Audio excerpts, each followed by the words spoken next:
firearms trainer, the firearms trainer, and somebody made a remark on one of my videos where my buddy Randy from Global Veterans is teaching private security to conduct a limited penetration evaluation of a hallway. And this person commented that this is the most dumbest technique ever. I went on this person's profile. I'm thinking, all right, well, can you show us better? And this person allegedly is a former combat veteran, Army. He talks about having a Ranger tab. I guess that means I'm not former military, but I guess that means that maybe he was a former Ranger. And then he goes on to say on his profile that he's former retired law enforcement, and then he puts SWAT and then CQB and all these other titles of allegedly that this is like his qualifications. And this person has like tens of thousands of subscribers. You shouldn't hold somebody valid because of their subscriber count, but I'm just saying, hey, this person seems to be well liked, maybe on Instagram. But anyhow, I go on to his profile. Maybe he can show us how to do it better. And he is showing his students how to get shot. I mean, I'm laughing because the irony of it, right? Techniques are terrible, and I'm trying to find out, like, where are you SWAT? Because if you're SWAT, you should know better. So then apparently this guy was an air marshal, and I'm not saying that air marshals have SWAT or not. I don't know. Maybe you guys can educate me on that, because I don't know if air marshals have SWAT. What I will tell you is air marshals are kind of like your security, executive protection inside of an aircraft, and that's their specialty. I also see that he was a former U.S. Marshal fireman instructor, and I will tell you that the U.S. Marshals course is very difficult. The U.S. Air Marshals firearm instructor course is very difficult. So I know that he knows how to shoot, but guys, tactics is something else. I'm sure in his Army days, he conducted a significant amount of combat operations, but guys, military combat and police combat or security combat, when I say security or police, I'm involving a potential lethal force situation. It's different, because you can't just throw a grenade to clear a building. So, for example, one of my buddies, a good friend of mine, former National Guardsman, he served during the LA riots, told me that there was scenes that showed up in the 92 riots, I believe, or 93 riots at Los Angeles, and LAPD says, hey, cover me. Well, those of you who are Marines knows what cover me means. So they started directing gunfire towards a high-rise building, and that's what it meant, cover me, right? Military, you could throw in a grenade, blow up the building to clear it, and that's not, we can't do that in modern-day law enforcement. The techniques are different. We tend to gas people out. It's basically surround and call out, but we do not throw in a grenade anymore. And the techniques that he was probably learned or was taught was probably dynamic entries. And that's not what we do in most cases in law enforcement and private security. It's not dynamic entry. You want to do a slow and deliberate process when you are clearing your hallways and your corners. Okay? All I'm saying is vet your instructors. Just because somebody says that they're a combat veteran, that does not make them qualified to teach private security or law enforcement. Just because somebody is a combat veteran, that does not qualify them to teach SWAT. Anybody that has been through a SWAT school or SWAT academy knows that there's a significant portion, maybe even 1/3 or 1/4 of a SWAT school is classroom. It's an actual classroom portion where they're PowerPointing you to death. That's your modern day SWAT school, because they want to cover liability. things have changed. Also, there's another instructor that teaches medical TAC med, and at the same time care under fire. And guys, that's 2 skills. I know that some of you guys have attended in the past these TAC med courses where it's care under fire, meaning there's live fire and then you're doing TAC med. Those are 2 separate skill sets. TAC med is a separate skill set. From what I know is the Association for Emergency Technicians. I forgot what organization they're called, but anyhow, they don't do any live fire courses. If you're throwing in care under fire, you're in most cases you're throwing in your own mix. So you should at least complete a full-blown 8-hour TECC course, and then some of your live fire courses, several of them, before you mix in casualty care under fire. Okay, that's definitely what you want to do. There's another vendor out there. Again, he's mostly EMS qualified, and he does the care under fire courses. And then it's like he teaches his students to flag each other. So they might be putting a student on the stretcher, but I've seen at least on 5 occasions where the fire control team or the team that's providing lethal coverage, they're pointing a firearm at the student who is posing as a victim. And it's inadvertently. I mean, they're providing medical care, but at the same time, they're not paying attention to where their muzzle is at. And I'm really shocked that the instructor who allegedly qualified, doesn't tell his students something else. It just doesn't make any sense. And then another course, I see the instructor directing gunfire downrange to kind of like simulate that there is some type of a stimulus downrange, like there's an active shooter or something like that. Well, the question is, who is supervising the students? So if it's one instructor-led course, and then there's like 15 students, you got somebody filming. Who exactly is who's teaching? If the instructor is the one laying down gunfire and all the activity is happening in back of them, like it just doesn't make any sense. Okay, please, guys, vet your instructors. Just because they have a military background, just because they have a law enforcement background, does not mean that they're qualified to teach the class. Mr. Fusion's here, Doug's here. Welcome, guys. Yeah, hey, Mr. Fusion says air marshals have the toughest training, and I would agree. They do have the toughest firearms training. But as for like real life experiences, I don't see an air marshal getting in a lot of experiences or the same level of experiences than you would like a street cop. I also don't see them having a SWAT team when they can rely on the U.S. Marshals Special Operations Division, FBI HRT. Maybe they do. I don't know. I never worked for the Marshals.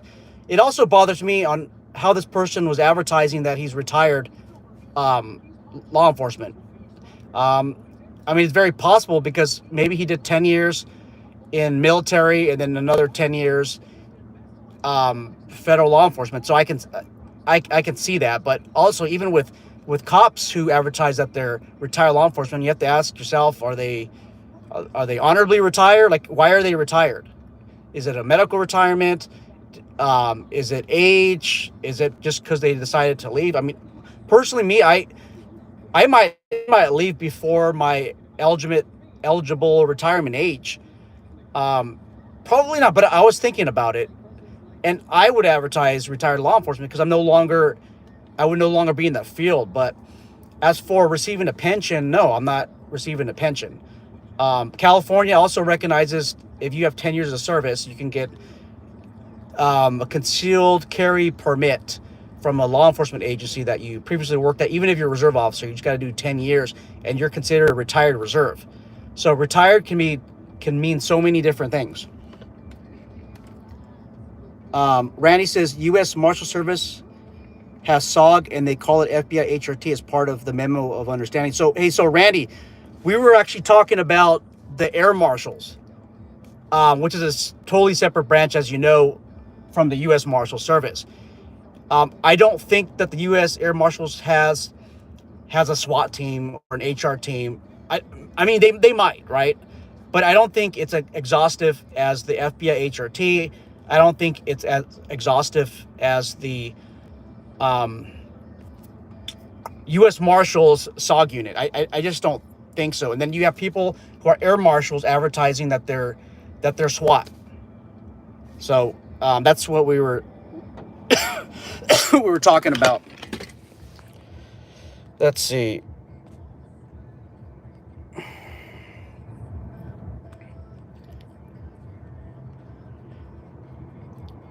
Randy Nunez says means not mask. Army service alone means nothing. Yeah, I mean, what were you in the Army? If you're a medic, I'm sorry, not a medic. If you're a mechanic, should you be teaching CQB courses? And to me, the answer is yes. If you've done something after the Army, or you completed the appropriate number of hours or instruction and experience, but you can't just throw on an Army patch, even a Marine patch, right? And then just say that you're qualified and then you're SWAT. I mean, it's not stolen valor or do something like that, but I want to say it's very disrespectful for people that actually have that real life experience. Barefoot Bowhunter says average CCW permit holder has more training than most police in Australia. Unfortunately, yes. Randy says 20, 30 years of service alone is not a qualifier. Quality, not quantity. Yep, that's another thing. It's like your chief of police, right? There was this chief that took over my organization, and he had like 37 years or 35 years of LAPD experience. Well, he only had like 5 years experience as a patrol officer at LAPD, the toughest divisions. And then he promoted to sergeant. And then he promoted to like lieutenant, captain, like all this under like 10 years. So really, he hasn't been in a patrol car in more than 30 years. Hasn't had experience de-escalating situations, hate to use that word, or being in real life situations where your safety's at risk. So yeah, 20, 30 years of service alone isn't a qualifier. And then your guy that says I have 20 years of firearms instructor experience, that might not mean nothing. James Yeager, may he rest in peace, he said it the best. Your guy that says that he has 10 years of firearms training experience might only have like 2 weeks of experience. Because look, if you train somebody once a year for the last 10 years, technically you could say I've been training students for 10 years, right? There's instructors that their full-time assignment is firearm instructor, and they've been doing 10 years. That person's experience is much differently than the guy who qualifies somebody on the range or trains somebody on the range 4 times a year. It's different, guys. So when I hear somebody say, I got 20 years, I got 50 years, even martial arts experience, the question is, like, what's the frequency? What's the quantity? And I know quantity is not important, but what's the quality of the instruction? If you're teaching, what's it called, Bushido, right? That's 20 to 40 years of teaching nonsense.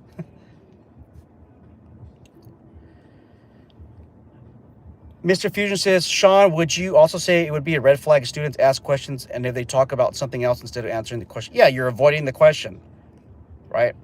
Guys, I don't care what class I'm in. If a student asks me, hey, Sean, like, what are your qualifications? Any class that I teach, I feel very confident giving an answer. Every class I teach. I taught ballistic shield operator along with who hosted the class, primary security agency, and I laid down my qualifications to everybody and asked, you guys have any questions? Nope.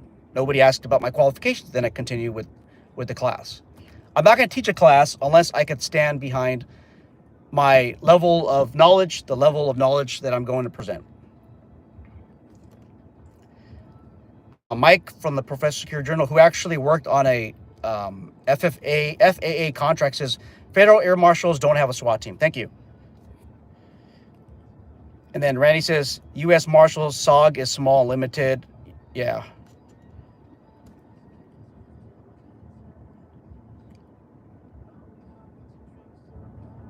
I'm just reading, guys.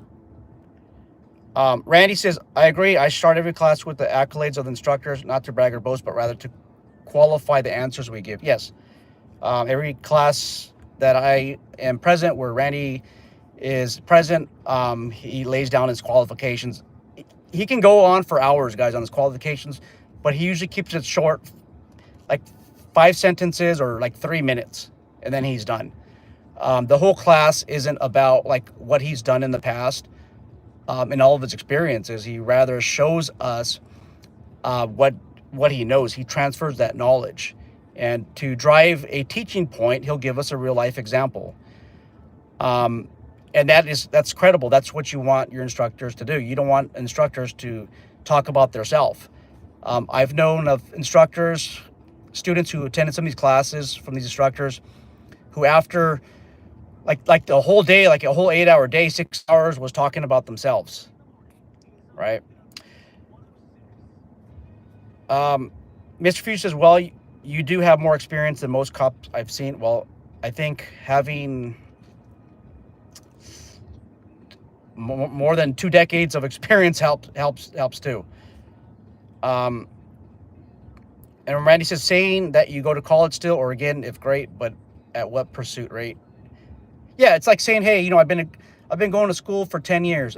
You've been going to school for 10 years. We might have an issue. Now, it took me, guys, like 7 years, 6 or 7 years to complete my bachelor's degree, but I was working full-time law enforcement at that time.